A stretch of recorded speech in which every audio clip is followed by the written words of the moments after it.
Welcome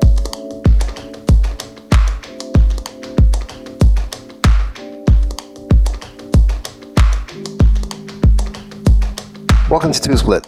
Today's unboxing is sort of a little special. We've had this one for a while. We sort of left it in the store, but we underestimated it. I apologize. Yes, you know, when you look at the box, you're probably wondering, why do we have a Xiaomi phone? But trust me, this one is different. So you know what OnePlus did as a phone company, where they came in and they called themselves the flagship killers? So Xiaomi pretty much pulled a OnePlus on OnePlus. So they took the flagship features and put them in a device for an even lower price. Absolutely. So today we're just going to do the unboxing. I will run through the features in a full review. You can check that out later. But right now, let's see what's in the box and probably a bit of the form factors. So as I open this up, you probably think Xiaomi, and way back I used to think that too.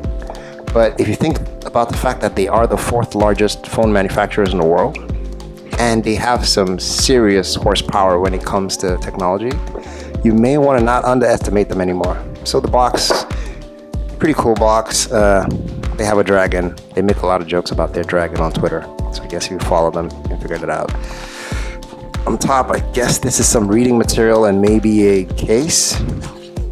Okay, the SIM tray pin. Yep, reading material in my favorite language, Mandarin. Yeah. And the case. Let's see what this case looks like. Okay. It's soft layered plastic, sort of. Not really soft. It's hard, actually. It's hard. It's cheap. It's cheap. But hey, we're not here for the plastic, all right? Forget that. I'm sorry. Just focus. Stay focused. So let's get the device out here. Oh, okay. Put the device to one side. In the box, we have a USB-C charging cable and a power brick. Pretty straight up. Nothing complicated. I guess that's where the price cuts come from. Let's talk about the price a little more in the review, because this is virtually almost half of the price of any flagship you can think of. Absolutely, I'm serious. And that's it. No headphones, no extra magic. Let's put that aside. And let's look at this guy. Ooh. The Xiaomi. Now check this out. Wait, it has a triple camera system, just like a good comparison would be the OnePlus 7 Pro, right? Same sort of form factor. Let me get this thing off. Hey, that felt good.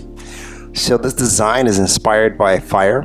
Depending on the angle you're looking at it, you see more of the flares, and sometimes there's almost a brick solid in the middle. Okay, I mean, look at this body. It's beautiful. Do not, in Nigeria, we used to say, you look at something with small picking eye. Don't look at this with small picking eye. This is a serious hardware. It is not plastic, it's glass, aluminum frame, pop-up camera, just like the OnePlus 7 Pro. And what do we got in front? It is a full screen, no camera cutouts, no notch. It is awesome. It is clean. And I like the little red accent button they put on the side. I think it's a really nice touch. It works out great. Let's see if it's got any residual power. So these things run MIUI version 10 now, I think. And it's Xiaomi's proprietary skin over Android. And it'll run Android Pie, of course, latest version. I don't think I have any power in here. Ooh, some juice.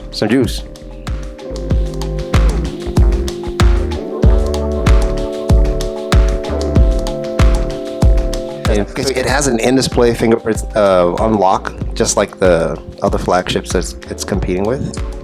And I think you can make it faster by turning off the animations, but I guess we can check that in the full review later on. What else? Oh yeah, this thing has a headphone jack. So I don't know what other companies are talking about. The more technology goes for it, I still think you can squeeze in a headphone jack, because nothing beats a wired headset for your music. I get the convenience of a wireless headset, but every now and then you want to put in some real bass thumpers. Headphone jack rules. We should hashtag bring back headphone jack. Okay, so we're gonna test the camera system. So pop in, turn this away so you guys don't see my ugly face, and then I go to selfie mode, and it pops right out. And notice there's some LED lights. You can use them as a notification signal, although it's a weird angle. Anyway, like I said, we'll run through that in the full review.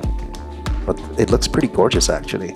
It seems to pop up a little slower than the OnePlus 7 Pro, I think, but I'll double check that just to be sure. But the return looks normal. And that's it. Anything else, Jay, we need to talk about? The buttons are nice and extra clicky. Very clicky. Lovely. Don't know if we can change the skin, but it's not a deal breaker. It feels a little slippery. And that's that.